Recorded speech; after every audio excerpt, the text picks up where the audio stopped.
This is Tom Dillon, the Lifetime Liberal, and today is Thursday, February 23rd, 2017. The title of this rant is The Guns of Minorityville. Will Mr. Minority look to war to increase his sagging popularity? So right now, Mr. Minority's popularity is under 40%. Most of them are under 45%. And this is the lowest popularity of any president in the last 30 years or so. He's also being confronted on many fronts and not seeming to do well on them, at least right now. On the travel ban, on the Muslim travel ban, he got bitch slapped by the circuit court. He got bitch slapped by the Court of Appeals. He's going to come out with something next week. And if it has anything remotely to do with what has happened the last, as Stephen Miller indicated that it would, this could also go back to court. He has not come up with, and neither has anyone in the House of Representatives come up with any type of suitable replacement for the Affordable Care Act, also known as Obamacare,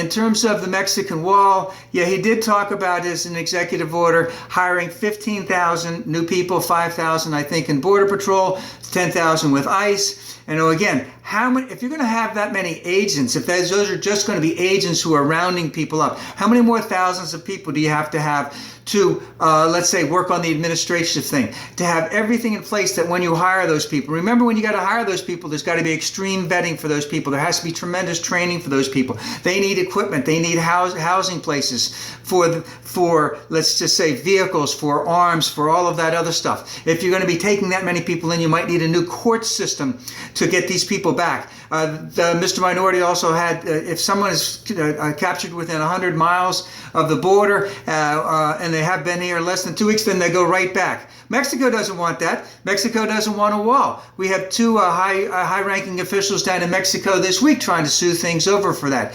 It's still not going to go well. There's still a lot that has to be done on that, and it's not popular, and it will continue not to be popular. Mr. Minority has not come up with and has not shown any sign that he's going to come up with anything in terms of a replacement for the Affordable Care Act, Obamacare, anytime soon. And guess what? Neither has the House of Representatives. They're screaming it's got to be done. The Freedom Caucus is screaming that they want it out, but it's not playing well. A lot of senators and Congress people went home over the last weekend. There were a lot of town halls where Republicans, were rudely and loudly criticized for their positions on the Affordable Care Act.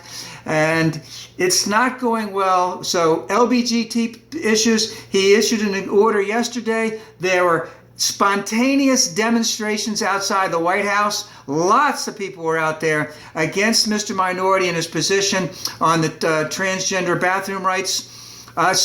And these are types of things that are just going to eat away at his popularity. He will have that core base. But from a technical standpoint, he's been in for over a month.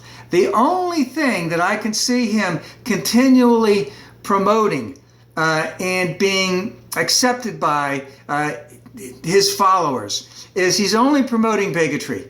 He's only promoting misogyny. He's only promoting xenophobia. He says he has easy solutions for everything, but none of those solutions are coming out right now. And the few ones that he has put out, he's been smacked down on them quite a bit.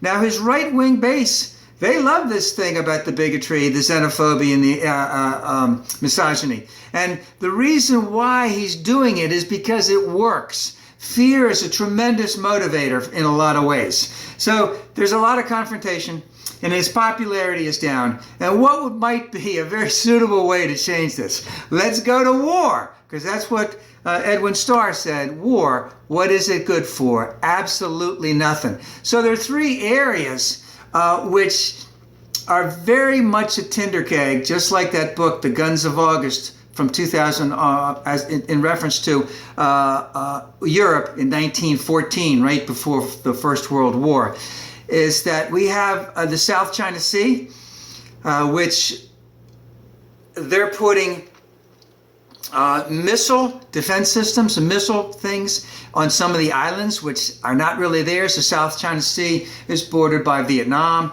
is bordered by the Philippines, maybe a little bit of Taiwan, Borneo? Brunei, I'm sorry. Then a little bit further over, I believe, Laos and Thailand. If you swing it up a little bit, tremendously large shipping area for the United States and for all of the other countries in there, including China. And China claimed about 98% of this. They got smacked down in the World Court, but now they're doing things there. And how closely is the current administration watching it? We know that the military is watching it. How closely are they watching it? Will there be a definitive test by the Chinese? Because the Chinese will have thought it out. They'll have thought it out thoroughly. They'll know there'll be a winner before they go into it. And how will Mr. Minority react? And will he react too much in reference to that? That's the South China Sea. Another area is in Syria, where General Kelly basically said last week, or maybe just the other day, that we may have to bring troops into that area. Well, what's going on in Syria? You know, not many good things are going on in Syria, because you have on one side, you have Assad and the Syrian government, who is basically committing genocide against their own people.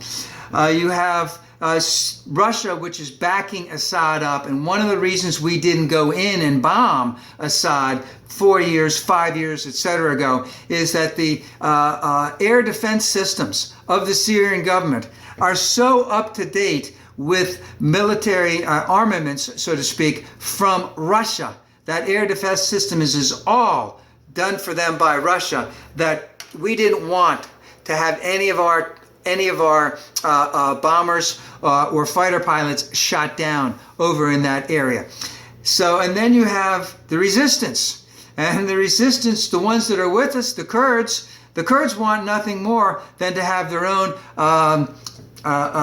independent homeland, so to speak, in Syria and in southeastern Turkey and in Iraq, which they have a fair amount of autonomy right there. I should have said autonomy there. And in Iran. But Turkey doesn't want anything like that. At the same time, they're the most effective fighters that the U.S. have over there without having our own boots on the ground. And of course, what will happen when the first American dies if Mr. Minority decides to put more troops on the ground in there? He's talked about a safe zone. And how do you establish a safe zone? You know, you have half a city of Raqqa, because it was sort of cut in half. How do you bring people back to the city of Raqqa, that East Raqqa, that was torn apart? How are they going to go back there and live? They need water. They need electricity. They need a school system. They need doctors. They need jobs. That's not available there. But if you're going to create a safe zone, does that mean it's going to be all set up with American, let's just say, a station there where they can come and just exist as squatters? You know, and again, once an American gets killed there, what will happen? Who will have done it? How much will that escalate? How far will we take it? Will we go against Assad? Will we use it as a test against Russia? Will Russia use that as an excuse to go further into the Ukraine?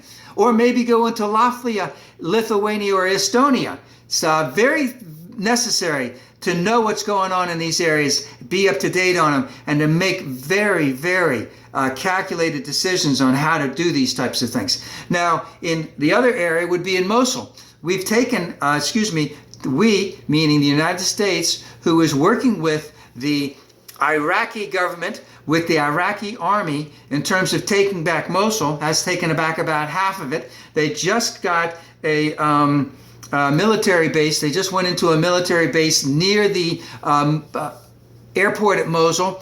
And they're basically going street by street as they're going through, because there's tremendous amount. There's snipers there. There's booby traps there. There's underground tunnels there. There's all kinds of things that can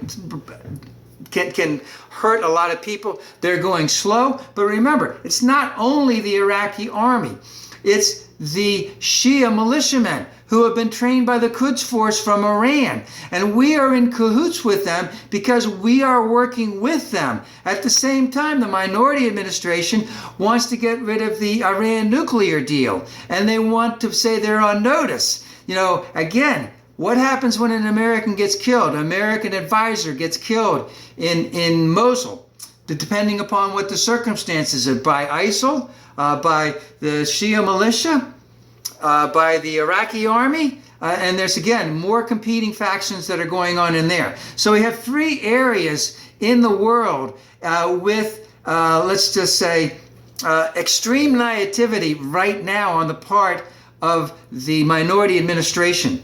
Now, we know as time goes by that, let's just say, they will learn to use their power more effectively, and they will use it to drown out the competing voices. But right now, they might have a lot of competing voices with the Cato Institute, with the American Enterprise Institute, with the Heritage Foundation, and a lot of other conservative areas in there that would bypass some of the generals who we're now saying right now could act as a calming influence on Mr. Minority.